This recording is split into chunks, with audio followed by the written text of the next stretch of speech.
ओम शांति। 25 जनवरी 2025 बाबा के महावाक्य। मीठे बच्चे, चुस्त स्टूडेंट बन अच्छे मार्क्स से पास होने का पुरुषार्थ करो। सुस्त स्टूडेंट नहीं बनना। सुस्त वह जिन्हें सारा दिन मित्र संबंधी याद आते हैं। प्रश्न, संगम युग पर सबसे तकदीरवान किसको कहेंगे? उत्तर, जिन्होंने अपना तन मन धन सब सफल किया है व कर रहे हैं, वो हैं तकदीरवान। कोई कोई तो बहुत मनहूस होते हैं, फिर समझा जाता है तकदीर में नहीं है। समझते नहीं कि विनाश सामने खड़ा है, कुछ तो कर लें। तकदीरवान बच्चे समझते हैं बाप अभी सम्मुख आया है, हम अपना सब कुछ सफल कर लें। हिम्मत रख, अनेकों का भाग्य बनाने के निमित्त बन जाएं। गीत, तकदीर जगाकर आई हूँ। ओम शांति। यह तो तुम बच्चे तकदीर बना रहे हो। गीता में श्री कृष्ण का नाम डाल दिया है और कहते हैं भगवानुवाच, मैं तुमको राजयोग सिखाता हूँ। अब कृष्ण भगवानुवाच तो है नहीं, यह श्री कृष्ण तो एम ऑब्जेक्ट है। फिर शिव भगवानुवाच कि मैं तुमको राजाओं का राजा बनाता हूँ। तो पहले जरूर प्रिंस कृष्ण बनेंगे, बाकी कृष्ण भगवानुवाच नहीं है। कृष्ण तो तुम बच्चों की एम ऑब्जेक्ट है। यह पाठशाला है, भगवान पढ़ाते हैं, तुम सब प्रिंस प्रिंसेस बनते हो। बाप कहते हैं बहुत जन्मों के अंत के भी अंत में मैं तुमको यह ज्ञान सुनाता हूँ, फिर सो श्री कृष्ण बनने लिए। इस पाठशाला का टीचर शिव बाबा है, कृष्ण नहीं। शिव बाबा ही दैवी धर्म की स्थापना करते हैं। तुम बच्चे कहते हो हम आए हैं तकदीर बनाने। आत्मा जानती है हम परमपिता परमात्मा से अब तकदीर बनाने आए हैं। यह है प्रिंस प्रिंसेस बनने की तकदीर। राजयोग है ना। शिव बाबा द्वारा पहले पहले स्वर्ग के 2 पत्ते राधे कृष्ण निकलते हैं। यह जो चित्र बनाया है यह ठीक है, समझाने के लिए अच्छा है। गीता के ज्ञान से ही तकदीर बनती है। तकदीर जगी थी सो फिर फूट गई। बहुत जन्मों के अंत में तुम एकदम तमो प्रधान बैगर बन गए हो। अब फिर प्रिंस बनना है। पहले तो जरूर राधे कृष्ण ही बनेंगे, फिर उन्हों की भी राजधानी चलती है। सिर्फ एक तो नहीं होगा ना। स्वयंवर बाद राधे कृष्ण सो फिर लक्ष्मी नारायण बनते हैं। नर से प्रिंस व नारायण बनना एक ही बात है। तुम बच्चे जानते हो यह लक्ष्मी नारायण स्वर्ग के मालिक थे।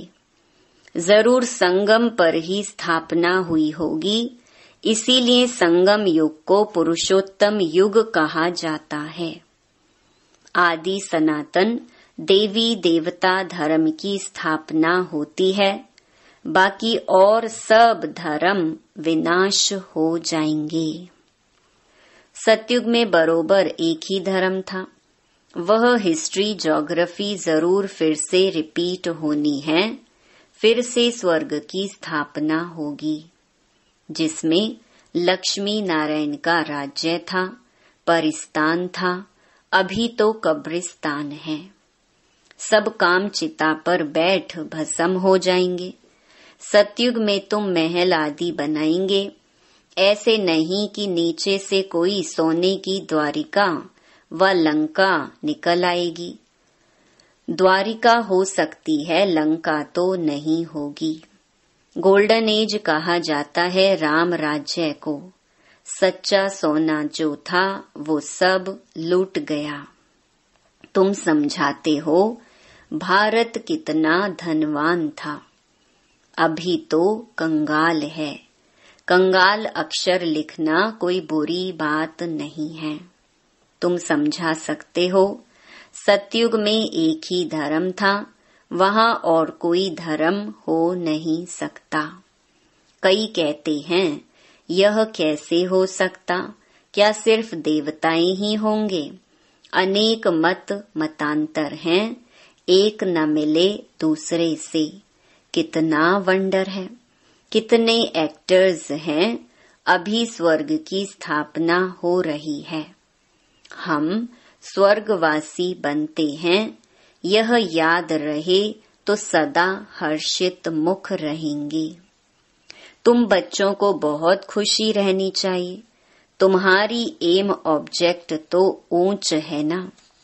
हम मनुष्य से देवता स्वर्गवासी बनते हैं। यह भी तुम ब्राह्मण ही जानते हो कि स्वर्ग की स्थापना हो रही है। यह भी सदैव याद रहना चाहिए, परंतु माया घड़ी घड़ी भुला देती है। तकदीर में नहीं है तो सुधरते नहीं। झूठ बोलने की आदत आधा कल्प से पड़ी हुई है, वह निकलती नहीं। झूठ को भी खजाना समझ रखते हैं, छोड़ते ही नहीं तो समझा जाता है इनकी तकदीर ऐसी है। बाप को याद नहीं करते। याद भी तब रहे जब पूरा ममत्व निकल जाए। सारी दुनिया से वैराग्य। मित्र संबंधियों आदि को देखते हुए जैसे कि देखते ही नहीं। जानते हैं यह सब नरकवासी कब्रिस्तानी हैं। ये सब खत्म हो जाने हैं। अब हमको वापस घर जाना है, इसीलिए सुख धाम शांति धाम को ही याद करते हैं। हम कल स्वर्गवासी थे, राज्य करते थे, वह गंवा दिया है, फिर हम राज्य लेते हैं। बच्चे समझते हैं भक्ति मार्ग में कितना माथा टेकना, पैसे बर्बाद करना होता है। चिल्लाते ही रहते, मिलता कुछ भी नहीं। आत्मा पुकारती है बाबा आओ सुख धाम ले चलो, सो भी जब अंत में बहुत दुख होता है तब याद करते हैं। तुम देखते हो अभी यह पुरानी दुनिया खत्म होनी है। अभी हमारा यह अंतिम जन्म है, इसमें हमको सारी नॉलेज मिली है। नॉलेज पूरी धारण करनी है। अर्थक्वेक आदि अचानक होती है ना। हिंदुस्तान पाकिस्तान के पार्टीशन में कितने मरे होंगे। तुम बच्चों को शुरू से लेकर अंत तक सब मालूम पड़ा है। बाकी जो रहा हुआ होगा वह भी मालूम पड़ता जाएगा। सिर्फ एक सोमनाथ का मंदिर सोने का नहीं होगा, और भी बहुतों के महल मंदिर आदि होंगे सोने के। फिर क्या होता है, कहाँ गुम हो जाते हैं? क्या अर्थक्वेक में ऐसे अंदर चले जाते हैं जो निकलते ही नहीं, अंदर सड़ जाते हैं? क्या होता है?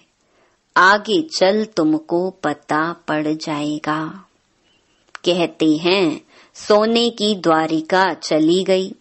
अभी तुम कहेंगे ड्रामा में वह नीचे चली गई, फिर चक्कर फिरेगा तो ऊपर आएगी। सो भी फिर से बनानी होगी। यह चक्र बुद्धि में सिमरण करते बड़ी खुशी रहनी चाहिए। यह चित्र तो पॉकेट में रख देना चाहिए। यह बैज बहुत सर्विस लायक है, परंतु इतनी सर्विस कोई करते नहीं है। तुम बच्चे ट्रेन में भी बहुत सर्विस कर सकते हो, परंतु कोई भी कभी समाचार लिखते नहीं है कि ट्रेन में क्या सर्विस की। 3rd क्लास में भी सर्विस हो सकती है। जिन्होंने कल्प पहले समझा है, जो मनुष्य से देवता बने हैं वही समझेंगे। मनुष्य से देवता गाया जाता है, ऐसे नहीं कहेंगे कि मनुष्य से क्रिश्चियन व मनुष्य से सिख। नहीं, मनुष्य से देवता बने अर्थात आदि सनातन देवी देवता धर्म की स्थापना हुई। बाकी सब अपने अपने धर्म में चले गए। झाड़ में दिखाया जाता है फलाने फलाने धर्म, फिर कब स्थापन होंगे। देवताएं हिंदू बन गए, हिंदू से फिर और धर्म में कन्वर्ट हो गए। वह भी बहुत निकलेंगे जो अपने श्रेष्ठ धर्म कर्म को छोड़ दूसरे धर्मों में जाकर पड़ी हैं। वह निकल आएंगे, पीछे थोड़ा समझेंगे, प्रजा में आ जाएंगे। देवी देवता धर्म में सब थोड़े ही आएंगे, सब अपने अपने सेक्शन में चले जाएंगे। तुम्हारी बुद्धि में ये सब बातें हैं, दुनिया में क्या क्या करते रहते हैं। अनाज के लिए कितना प्रबंध रखते हैं, बड़ी बड़ी मशीनें लगाते हैं, होता कुछ भी नहीं है। सृष्टि को तमो प्रधान बनना ही है, सीढ़ी नीचे उतरनी ही है। ड्रामा में जो नोंद है वह होता रहता है। फिर नई दुनिया की स्थापना होनी ही है। साइंस जो अभी सीख रहे हैं, थोड़े वर्ष में बहुत होशियार हो जाएंगे, जिससे फिर वहाँ बहुत अच्छी अच्छी चीजें बनेंगी। यह साइंस वहाँ सुख देने वाली होगी। यहाँ सुख तो थोड़ा है, दुख बहुत है। इस साइंस को निकले कितने वर्ष हुए हैं। आगे तो यह बिजली गैस आदि कुछ नहीं था, अभी तो देखो क्या हो गया है। वहाँ तो फिर सीखे सिखाए चलेंगे, जल्दी जल्दी काम होता जाएगा। यहाँ भी देखो मकान कैसे बनते हैं, सब कुछ रेडी रहता है। कितनी मंजिल बनाते हैं, वहाँ ऐसे नहीं होगा। वहाँ तो सबको अपनी अपनी खेती होती है, टैक्स आदि कुछ नहीं पड़ेगा।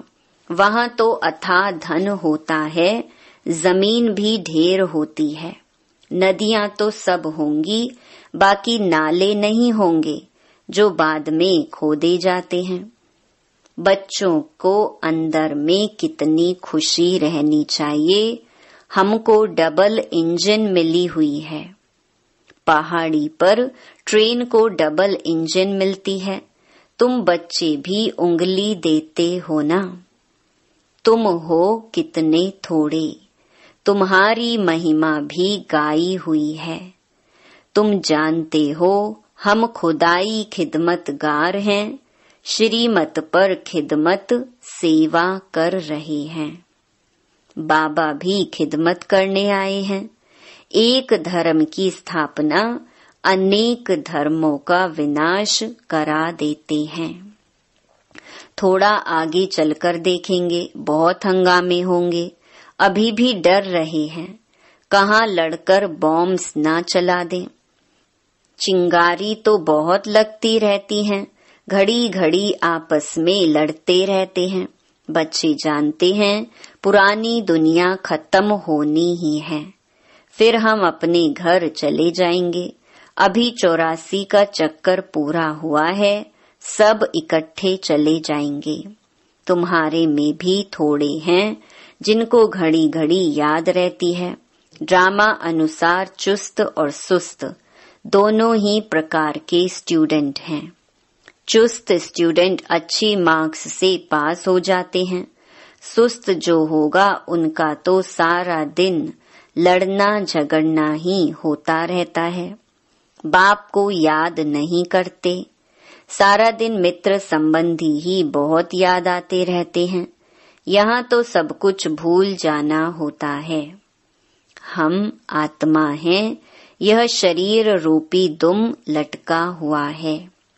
हम कर्मातीत अवस्था को पा लेंगे, फिर यह दुम छूट जाएगा। यही फिक्र है।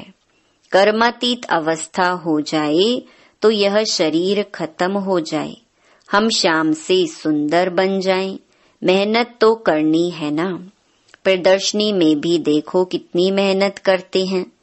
महेंद्र जो भोपाल के हैं, महेंद्र भाई ने कितनी हिम्मत दिखाई है। अकेला कितनी मेहनत से प्रदर्शनी आदि करते हैं। मेहनत का फल भी तो मिलेगा ना। एक ने कितनी कमाल की है, कितनों का कल्याण किया है। मित्र संबंधियों आदि की मदद से ही कितना काम किया है। कमाल है। मित्र संबंधियों को समझाते हैं, यह पैसे आदि सब इस कार्य में लगाओ, रखकर क्या करेंगे। सेंटर भी खोला है हिम्मत से, कितनों का भाग्य बनाया है। ऐसे 5-7 निकले तो कितनी सर्विस हो जाए। कोई कोई तो बहुत मनहूस होते हैं, फिर समझा जाता तकदीर में नहीं है। समझते नहीं विनाश सामने खड़ा है, कुछ तो कर ले। अभी मनुष्य जो दान करेंगे, ईश्वर अर्थ कुछ भी मिलेगा नहीं। ईश्वर तो अभी आया है स्वर्ग की राजाई देने। दान पुण्य करने वालों को कुछ भी मिलेगा नहीं। संगम पर जिन्होंने अपना तन मन धन सब सफल किया है, वह कर रहे हैं, वह हैं तकदीरवान। परंतु तकदीर में नहीं है तो समझते ही नहीं। तुम जानते हो वह भी ब्राह्मण है, हम भी ब्राह्मण हैं। हम हैं प्रजापिता ब्रह्मा कुमार कुमारियां। इतने ढेर ब्राह्मण, वह हैं कुख वंशावली। तुम हो मुख वंशावली। शिव जयंती संगम पर होती है। अब स्वर्ग बनाने लिए बाप मंत्र देते हैं, मन मना भव। मुझे याद करो तो तुम पवित्र बन पवित्र दुनिया का मालिक बन जाएंगे। ऐसे युक्ति से पर्चे छपाने चाहिए। दुनिया में मरते तो बहुत है ना। जहाँ भी कोई मरे तो वहाँ पर्चे बांटने चाहिए। बाप जब आते हैं तब ही पुरानी दुनिया का विनाश होता है और उसके बाद स्वर्ग के द्वार खुलते हैं। अगर कोई सुखधाम चलना चाहे तो यह मंत्र है, मन मना भव। ऐसा रसीला छपा हुआ पर्चा सबके पास हो। शमशान में भी बांट सकते हैं। बच्चों को सर्विस का शौक चाहिए। सर्विस की युक्तियां तो बहुत बतलाते हैं। यह तो अच्छी रीति लिख देना चाहिए। एम ऑब्जेक्ट तो लिखा हुआ है। समझाने की बड़ी अच्छी युक्ति चाहिए। अच्छा, मीठे मीठे सिकिलधे बच्चों प्रति मात पिता बाप दादा का याद प्यार और गुड मॉर्निंग। रूहानी बाप की रूहानी बच्चों को नमस्ते। धारणा के लिए मुख्य सार। पहला, कर्मातीत अवस्था को प्राप्त करने के लिए इस शरीर रूपी दुम को भूल जाना है।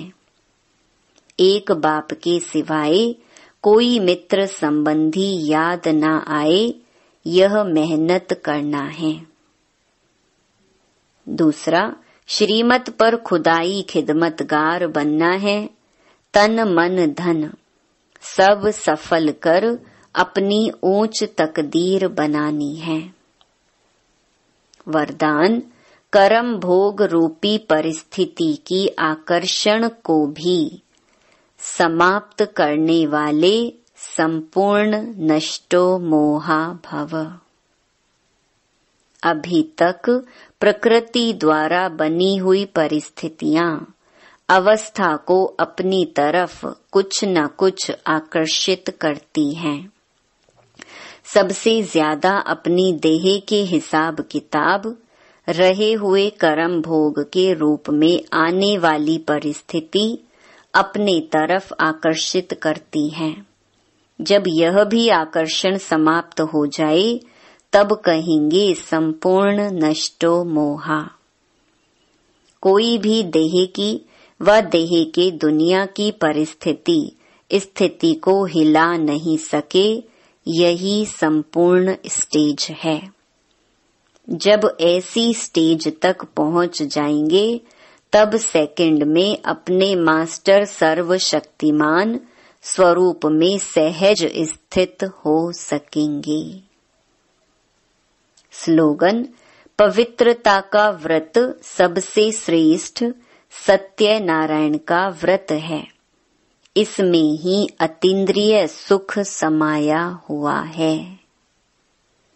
अपनी शक्तिशाली मनसा द्वारा सकाश देने की सेवा करो।